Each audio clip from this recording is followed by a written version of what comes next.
안녕하세요. 최진호입니다. 최진호의 신앙탐구 44번째 시간으로 마태복음 시리즈의 19번째 시간입니다. 오늘은 마태복음 13장의 내용에 대해서 천국과 심판이라는 제목으로 말씀 나누겠습니다. 마태복음 13장에서 예수님은 천국에 대해서 설명을 하시는데 여러 가지 비유를 들어서 말씀하십니다. 처음에 1절에서부터 23절까지에서는 예수님은 밭에 씨를 뿌리는 농부의 비유를 들어서 말씀하십니다. 농부가 씨를 뿌리는데 같은 씨라도 떨어지는 곳의 상태에 따라서 다른 결과가 나타난다는 사실을 재미있게 설명하십니다. 어떤 씨는 길가에 떨어지는데 새들이 와서 먹어버립니다. 어떤 씨는 흙이 얇은 돌밭에 떨어지는데 그 싹이 나오더라도 흙이 깊지 않으니 해가 돋으면 햇볕에 타져서 뿌리가 없으므로 말라버립니다. 가시떨기 위에 떨어진 씨는 가시가 자라서 기운을 막음으로 자라지 못하고 죽습니다. 그러나 덜어는 좋은 땅에 떨어져서 혹 100배, 혹 60배, 혹 30배의 결실을 맺는다는 설명입니다. 비유란 무엇인가? 비유란 연하여 던진다 하는 뜻이라고 합니다.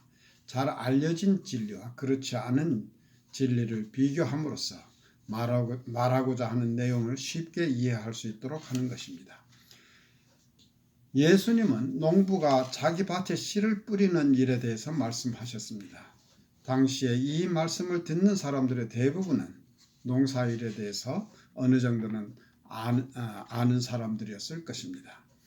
따라서 씨가 어디에 떨어지는가에 따라서 다른 결과를 가져온다는 것도 모두가 잘 아는 진리입니다. 그러나 예수님이 말씀하시고자 하는 것은 다른 사람들에게 씨를 뿌리는 일의 원리를 가르치시는 것이 아니라 이것에 빗대어 다른 것을 말씀하시는 것입니다. 즉 사람들의 마음 상태에 따라서 같은 하나님의 말씀을 듣고도 서로 다른 결과가 나타난다는 것을 말씀하신 것입니다. 10절에서 제자들은 예수님께 어찌하여 우리에게 비유로 말씀하시나이까 하고 물었습니다. 예수님은 불신자들에게는 천국의 비밀을 숨기기 위해서라고 대답하셨습니다. 천국의 비밀이 제자들에게는 알려지지만 예수님을 배척한 종교 지도자들에게는 가려질 것이라고 하십니다. 예수님의 이 비유적 가르침은 그 자체로 심판의 의미가 있다는 뜻입니다. 불신자들은 하나님의 말씀을 거부하였기 때문에 이미 심판을 받은 것이고 따라서 그들은 예수님의 말씀을 들어도 알 수 없도록 한다는 뜻입니다. 예수님의 신적 권위에 대해서 사탄의 힘이라고 모함하는 사람들에게는 어떠한 진리의 말씀도 제대로 이해될 수가 없는 것입니다.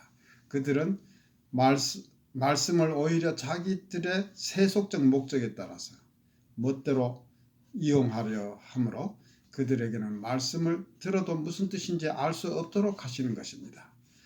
13절에서 말씀하시듯이 그들은 들어도 듣지 못하고 보아도 보지 못하는 것입니다.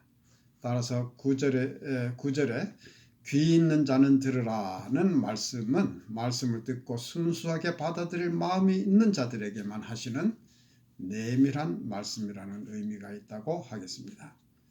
예수님의 제자들은 이 진리를 보고 듣고 깨달을 수 있는 특권을 소유했기 때문에 복을 받은 자들이라고 16절, 17절에서 말씀하십니다. 이들은 교만과 위선으로 가득 차 있던 당시의 종교 지도자들과는 달리 같은 말씀을 듣고 믿었던 것입니다. 이어서 예수님은 좀 더 구체적으로 다시 설명하십니다. 씨가 길가에 뿌리운 자란 천국 말씀을 듣고 깨닫지 못할 때 악한 자, 즉 마귀가 와서 그 마음에 뿌리는 것을 바로 빼앗아가는 것을 의미하며 돌밭에 뿌리운 자는 말씀을 듣고 즉시는 기쁨으로 받지만 그 속에 뿌리가 없어서 잠시 견디다가 말씀으로 인해서 환난이나 핍박이 일어나면 곧 넘어지는 자를 의미합니다. 가시떨기에 뿌리운 자는 말씀을 듣지만 세상의 염려와 재래의 유혹에 막혀서 결실하지 못하는 자를 말하며 좋은 땅에 뿌리운 자는 말씀을 듣고 깨닫는 자니 결실하여 혹 100배, 혹 60배, 혹 30배가 됩니다. 이 비유에서 씨를 뿌린 결과의 차이는 씨앗에 있는 것이 아니고 씨가 뿌려진 토양에 있는 것입니다. 같은 천국 복음이 전파되었으나 말씀을 듣는 사람들의 마음의 밭에 따라서 다른 결과를 나타내는 것입니다. 이 비유에서 예수님이 말씀하시는 뜻은 우리가 진실한 마음으로 복음을 받아들이고 믿음이 자람으로써 구원을 받아 천국에 갈 수 있다는 것을 의미하는 것입니다. 바리새인들과 종교 지도자들이 예수님의 메시지를 거부한 것은 그들은 말씀을 위해 준비된 토양이 아니었기 때문입니다. 한편 24절에서부터 30절까지에서는 예수님은 씨 뿌리는 자를 다른 각도에서 조명하십니다. 이 두 번째 비유에서 농부가 그의 밭에 좋은 씨를 뿌렸으나 후에 원수 즉 악한 자가 몰래 와서 곡식 가운데 가라지 즉 나쁜 씨를 덧뿌리고 갔습니다. 그 결과 곡식과 가라지가 함께 자라게 되었습니다. 이에 종들이 말하되 그러면 우리가 가서 가라지를 뽑기를 원하시나이까 하고 물으니 주인이 가로되 가만두어라. 가라지를 뽑다가 곡식까지 뽑을까 염려하노라. 둘 다 추수 때까지 함께 자라게 두어라. 추수 때에 내가 추수꾼들에게 말하여 가라지는 먼저 거두어 불사르게 단으로 묶고 곡식을 모아 내 곡간에 넣으라 하리라 하였습니다. 실제로 식물이 싹이 나서 아직 어릴 때는 모양이 비슷해서 곡식과 가라지를 구별하기가 쉽지 않으므로 가라지를 뽑으려다가 곡식을 뽑을 수가 있는 것입니다. 그리고 36절에서부터 43절에서는 제자들은 예수님께 이 비유에 대해서 자세히 설명해 주실 것을 요청합니다. 하나님은 본래 이 땅에 선량한 하나님의 백성들이 번성하기를 바라셨고 모든 사람이 하나님께 돌아와 구원받기를 원하셨습니다. 그러나 많은 사람들이 사탄의 유혹에 넘어가서 하나님의 자녀가 되기보다는 사탄의 노예가 되고 있습니다.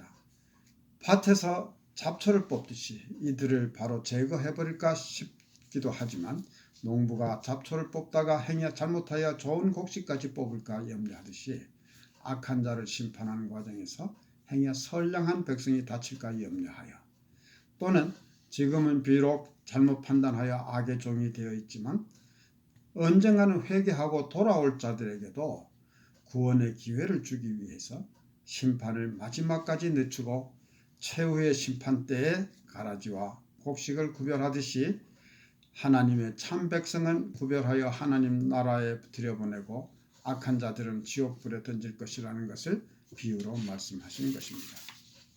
예수님은 41절 42절에서 마지막 심판 때 악한 자의 아들들에 대해서는 지옥의 심판이 있을 것을 분명히 말씀하시고 계십니다. 반면에 의인들 즉 믿는 자들은 자기 아버지 나라에서 해와 같이 빛나리라고 약속하십니다. 이 비유에서 우리가 배우는 점은 심판의 날에는 무서운 심판이 있을 것이지만 한 사람의 의인이라도 실수로 악인과 함께 심판받게 될까 염려하시는 하나님의 마음을 읽을 수 있습니다.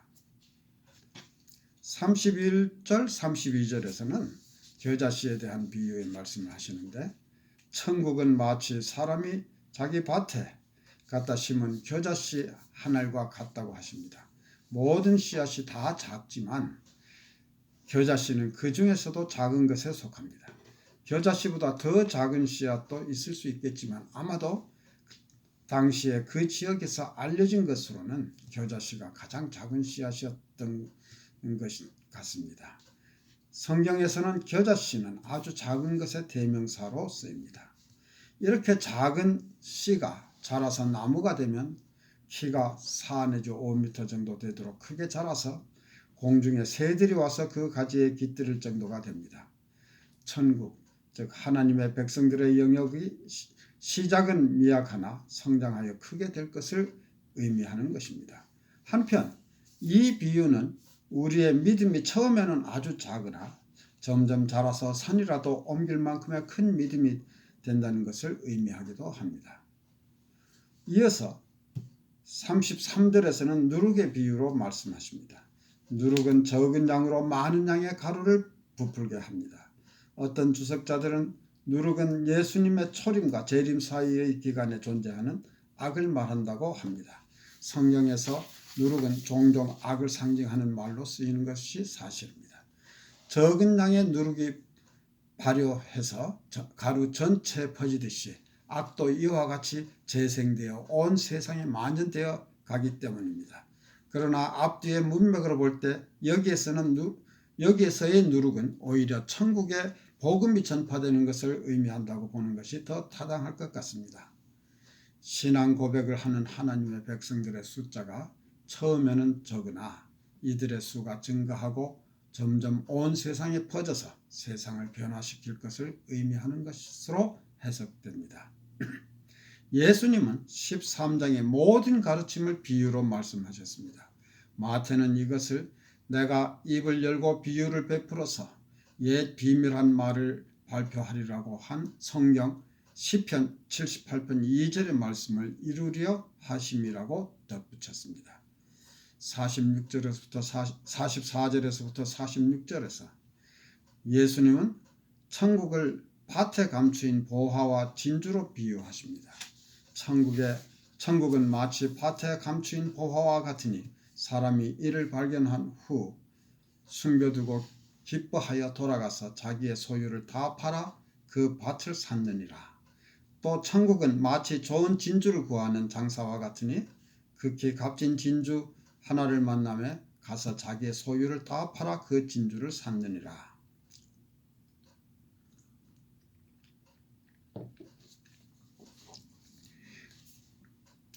이 말씀의 요지는 천국은 그만큼 값지다는 뜻입니다.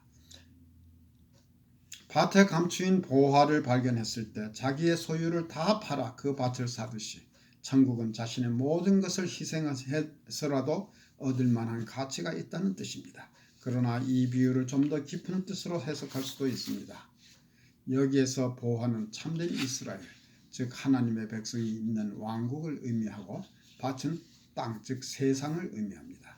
그러므로 밭에 감추인 보화는 하나님이 창조하신 세상에 감추인 왕국을 의미합니다. 비록 타락한 세상이지만 이 세상 중에 하나님의 백성이 있는 곳이면 천국인 것입니다.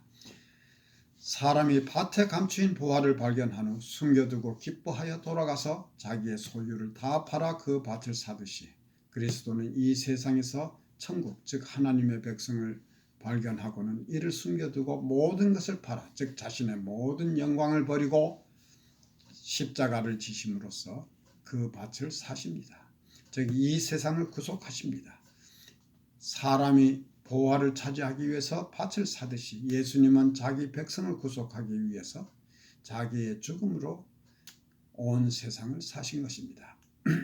진주의 비유도 같은 뜻으로 생각할 수 있습니다. 천국은 장사가 자기의 소유를 다 팔아 살 정도의 좋은 진주로 비유될 만큼 소중한 것입니다. 한편 값진 진주는 예수 그리스도의 신부인 교회를 의미한다고 볼 수 있습니다. 자기의 소유를 다 팔아 값진 진주를 산 장사는 자신의 죽음으로 자기의 백성을 구속하신 그리스도를 의미합니다. 다음으로 예수님은 천국을 바다에 치고 각종 물고기를 끌어올리는 그물로 비유하십니다. 그물에 물고기가 가득하며 물가로 끌어내고 앉아서 좋은 것은 그릇에 담고 못된 것은 내어버리듯이 세상 끝에도 의인 중에서 악인을 가려내는 심판이 있을 것입니다. 그때 믿지 않던 사람들은 지옥의 풀무불에 던져져서 거기서 울며 이를 갈미 있으리라고 경고하십니다. 예수님은 제자들에게 자신이 말씀하신 모든 것을 깨달았느냐고 물으셨습니다. 예, 제자들은 그러하오이다 라고 대답하였습니다. 그러나 실제로 제자들이 그때 예수님의 비유의 말씀을 다 이해했는지는 의문입니다. 왜냐하면 이후 제자들의 질문이나 행동으로 볼 때 이 비유들의 참 의미를 이해했다고 보기는 어려운 점이 있기 때문입니다. 그러나 예수님의 부활과 승천 후 사도행전 2장에 기록된 성령 강림 후에는 이들이 모든 것을 바로 깨닫고 목숨을 바쳐 소신을 가지고 확신을 가지고 복음을 전파하게 됩니다. 52절에서 예수님은 그러므로 천국의 제자된 서기관마다 자기 새 것과 옛 것을 그 곳간에서 내어오는 집주인과 같으니라 라고 말씀하십니다. 이 예수님의 이 말씀은 얼른 이해하기가 쉽지는 않지만 그러나 NIV 영문 성경의 같은 부분을 보면은 뜻이 어느 정도 통합니다. 즉 천국에 대해서 배운 서기관은 집주인과 같아서 자기의 곳간에서 새 보화와 옛 보화를 내어온다라고 번역할 수 있습니다. 이제 제자들이 천국에 대해서 충분한 가르침을 받았으니 자기 집의 곳간에 무엇이 있는지 알듯이 천국에 대해서 잘 알아서 사람들의 필요에 따라서 새 것과 옛 것을 내어다가 필요한 사람에게 줄 수 있어야 한다는 뜻으로 해석이 됩니다. 이 말씀은 우리 믿는 사람들은 성경에 기록되어 있는 보화, 즉 하나님의 말씀에 대해서 충분한 지식을 가지고 믿음이 약한 초신자들에게 필요한 말씀을 찾아서 도움을 제공할 수 있어야 한다는 뜻으로 이해할 수 있습니다. 예수님은 고향 즉 나사렛으로 돌아가셔서 저희 회당에서 가르치셨습니다. 그들은 예수님의 가르침에 이 사람의 이 지혜와 이런 능력이 어디서 났느냐 하고 놀랐으나 예수님의 어린 시절을 아는 사람들은 그의 비범함을 인정하지 않고 배척하였습니다. 누가복음 4장 16절에서부터 29절에서는 사람들이 예수님을 산 낭떠러지까지 끌고 가서 거기서 밀쳐 떨어뜨리고자 하였다고 기록되어 있습니다. 나사렛 사람들은 예수님이 목수인 요셉의 아들인 것과 그의 모친과 형제들까지도 다 알고 있는 터였습니다. 그들은 예수님의 지혜와 능력이 범상치 않음을 보면서도 인정하기를 거부하였고 결국 메시아를 배척한 것입니다. 이에 예수님은 이를 예상하셨던 듯이 선지자가 다른 곳에서는 존경을 받더라도 자기 고향과 자기 집에서는 존경을 받지 못한다고 하셨습니다. 사람들은 진리는 멀리 있다고 생각하는 경향이 있습니다. 따라서 가까이에 진리가 있을 경우에 뻔히 보면서도 믿지 않고 무시하는 것입니다. 예수님은 저희들이 믿지 않으므로 거기에서는 많은 능력을 행치 아니하셨다고 기록하고 있습니다. 마태복음 13장의 내용을 다시 정리해보면 예수님은 천국에 대해서 말씀하셨지만 동시에 심판에 대해서도 자주 말씀하신 것을 볼 수 있습니다. 우리는 흔히 심판을 생각할 때 우리의 일상과는 거리가 먼 것으로 생각하기 쉽습니다. 그러나 하나님께서 우리에게 주신 말씀을 하찮은 것으로 생각하고 진지하게 받아들이지 않는다면 그것이 바로 심판인 것입니다. 그럼에도 하나님은 우리를 바로 벌하지 않으시고 우리가 회개하고 돌아오기를 바라시면서 마지막까지 기다려 주십니다. 오늘날 하나님의 말씀은 우리에게서 멀리 있는 것이 아니며 진리는 항상 우리 가까이에 있습니다. 우리는 가까이에 있는 이 진리를 가볍게 생각해서 놓치지 말고 바로 붙잡아야 할 것입니다. 감사합니다.